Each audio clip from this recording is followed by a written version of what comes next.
speaking with you. Appreciate it. We have Saurabh Gupta, Senior Fund Manager of Equity at Bajaj Finserv Asset Management, who's with us. Saurabh, great to have you with us here. Thank you for your time. I got to ask you for, I don't know if you have any thoughts on a new milestone, 26,000 in the bag this afternoon. What's your sense, Saurabh? More and more opinion seems to be that large caps will now actually start to get a little bit more attention. It's so far been mid and small caps. That should shift. Your thoughts? No, absolutely. And these milestones are coming fast and more than welcome. But clearly, our view also remains that on a relative scale, large caps are better positioned. In our portfolios also, we are tilting towards large caps. While markets are always heterogeneous, both in large caps or mid and small caps, but to find ideas of conviction at your price where you want to buy, large caps is a place where there is some comfort, a little more comfort than mid and small caps. So yes, tilt is towards large caps, valuation comfort, and we believe large caps should do better from here on compared to the broader markets. Okay, so large caps are going to do better. That's the expectation. Saurabh, got it. Good afternoon. Good to have you on the show. But what within large caps, right? I mean, I know there's been interest, of course, going back into the consumer space, but it's not been very consistent. You always have a couple of good days followed by, a round of profit taking. Is that a space you would look at now, even though maybe growth rates could be just mid-single digits, going by what most analysts say? Oh, absolutely. Over the last 2 months, what we have seen is that there are clear changes in equity markets. While market continues to move up, the leaders have clearly changed from capex-driven businesses, government-pushed businesses to consumer names, to pharma names, to IT. And we believe this trend will continue. Often when these type of changes happen, equity markets react first and hopefully earnings follow. If our research is correct, earnings should follow. So our tilt is also very clearly towards consumer names, especially consumer, not on the urban side, but on the rural side. We clearly see rural beneficiaries doing better than urban beneficiaries, urban consumption beneficiaries. We are also bullish on the pharma space. We are clearly increasing our exposure on the pharma space, especially on the CRAM space, which is a new big mega trend that is emerging around us. So we are kind of positioning ourselves over there. And also private banks and insurance companies is a place where we are clearly increasing our overweight exposure right now.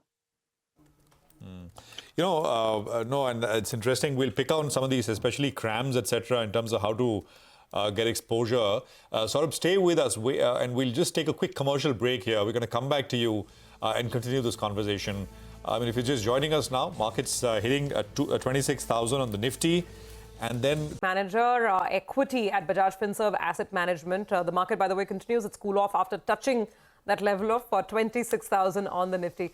Saurabh, so give us a sense of your portfolios. I mean, you're fairly diversified. You do have financials. You do have a fair play on consumer as well. And then you mentioned some specific plays on the pharma side. So, I mean, for every incremental rupee you have to put in the market now, how would you go about with the breakup? Say for every new 100 rupees you have to put in, how would you break it up across segments and themes?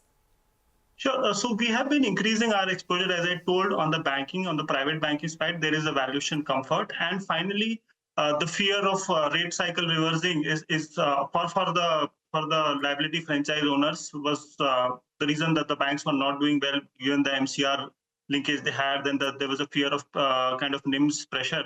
That is now starting to play out, and I think markets have those companies have not participated because of the margin fear. I believe now from here on, incrementally, earnings should surprise us on the positive side on the margins for banks, especially the private sector banks. So we are clearly positive on them.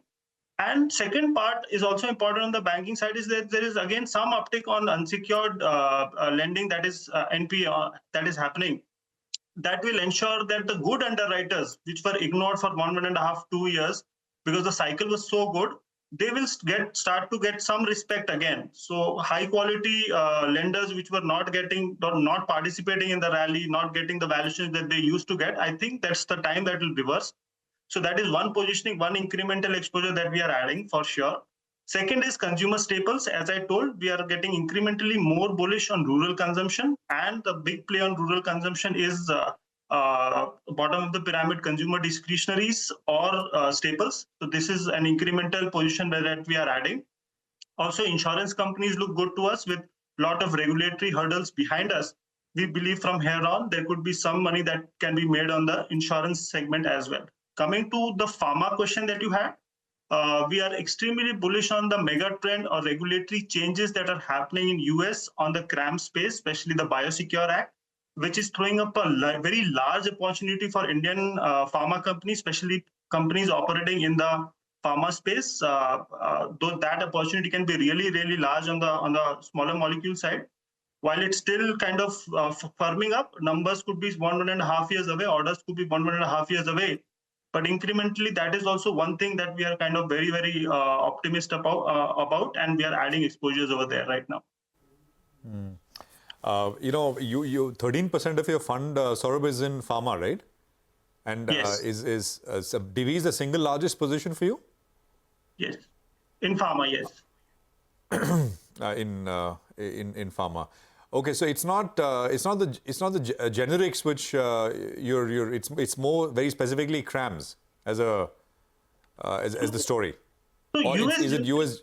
Yeah. US generics is a more of a cyclical uptick story where the pricing pressure is reducing. But we believe that is more of a cyclical story where we can play for some time. But if you are looking for some structural theme where things will play out for next 3-5 years, it is the CRAM space because of Biosecure Act, and it's getting more and more exciting.